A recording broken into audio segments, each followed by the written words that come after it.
تاکہ ان کو استعمال کرتے رہیں, جو کچھ ان سے کروانا ہے, جو غلط کام ان سے کروانا ہے وہ کروا سکیں, کیونکہ ان پہ کرپشن کی تلوار لٹکی رہے. کوئی وجہ نہیں ہے کہ اگر کرپشن کے جو الزامات ہیں ان کے بارے میں اگر ہم لوگ سیریس ہوتے, تب سنجیدہ ہوتے, تو ان کو اب تک جیل بھیج چکے ہوتے. اور آپ دیکھیے کہ جو لوگ بھی کرپشن کا نعرہ لگا رہے ہیں وہ خود بھی کرپٹ ہیں.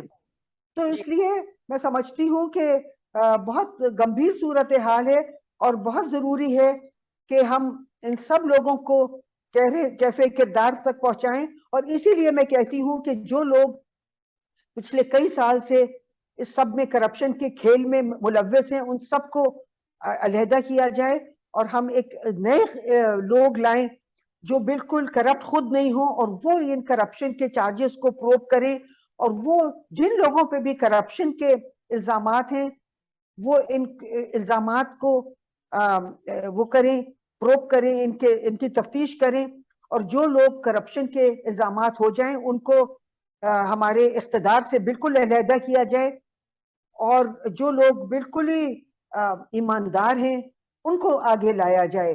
جو لوگ دوسرے ملکوں کے, ہمارے ایجنسیز کے پاس تو وہ ہوں گے ثبوت کہ کون کون پاکستانی ہیں جو باہر ملکوں کے لیے کام کر رہے ہیں, ان سے ان کی انپٹ لیا جائے اور وہ بتائیں کہ کون کون سے بیوروکریٹ, سیاستدان یا جو بھی لوگ بڑے عہدوں پہ فائز ہیں وہ کون کون کمپرومائزڈ ہیں, ان سب کو اقتدار سے علیحدہ کیا جائے.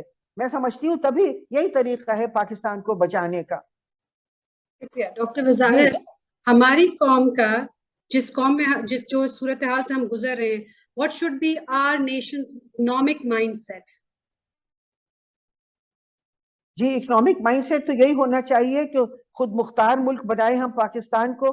اگر ہم پاکستان کو بالکل خود مختار ملک بنائیں گے تو تبھی ہم پاکستان کو خوشحال ملک بنا سکتے ہیں, کیونکہ ابھی یہ صورتحال ہے کہ ہمارے جو بھی حکمران آتے ہیں, میں کسی کا نام نہیں لینا چاہتی ہوں, مگر جو بھی حکمران آئے ہیں وہ پاکستان کے دولت کو امریکہ اور برطانیہ کو خفیہ طریقے سے پاس آن کرتے ہیں. جب ہم نوآبادیاتی دور میں تھے تو دیکھیے کہ پاکستان کے یہ جو خطہ ہے جو ہندوستان کہلاتا تھا اس میں پاکستان بھی شامل تھا, اس سے ہر سال اس زمانے کے 50 بلین پاؤنڈز برطانیہ جاتے تھے. 50 بلین پاؤنڈز ہر سال, اس وقت کے 50 بلین پاؤنڈز آج بھی وہی جا رہے ہیں. یہ آج ان کے نام بدل دیے گئے ہیں.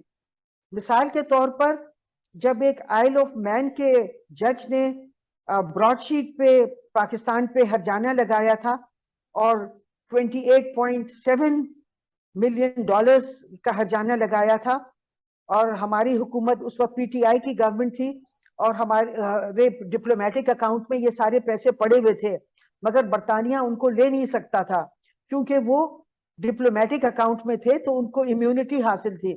مگر عمران خان نے ان کو کمرشل اکاؤنٹ میں ٹرانسفر کر دیا ان پیسوں کو, تاکہ برطانیہ کی حکومت ان پہ آسانی سے قبضہ کر سکے. پھر 190 ملین پاؤنڈز جو تھے وہ ملک ریاض ایک اور کیریکٹر ہیں, وہ جو بڑے پیمانے پہ پاکستان کے پیسوں کو باہر مدد کرتے ہیں ان کو بھیجنے میں.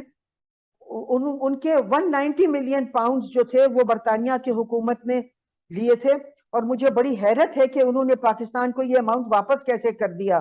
اور یہ پیسے عمران خان کے پاس آئے تھے پی ٹی آئی کی گورنمنٹ کے, اور عمران خان نے ان کو واپس کر دیا, ملک ریاض کو واپس دے دیا. یہ ہیں وہ اماؤنٹس جو پاکستان سے جا رہے ہیں, بڑے بڑے اماؤنٹس جا رہے ہیں, اور وہ برطانیہ کے, خاص طور پہ برطانیہ واپس اسی لیے آیا ہے کامن ویلتھ میں, مطلب واپس تو وہ پہلے ہی تھا مگر وہ واپس اپنا اسی رول پہ آ رہا ہے, اور اس کو یورپین یونین کو چھوڑ کے آیا اس نے, کیونکہ وہ چاہتا ہے کہ اس کا زیادہ تعلق ہو کامن ویلتھ ملکوں سے, کیونکہ کامن ویلتھ میں ایسے سو کالڈ لیڈرز ہیں جو اپنے ملک کے بڑے بڑے اماؤنٹس ٹرانسفر کر رہے ہیں برطانیہ کو ابھی بھی. مثال کے طور پر جب مغابی کو ان لوگوں نے برطانیہ نے حکومت سے ہٹا دیا تو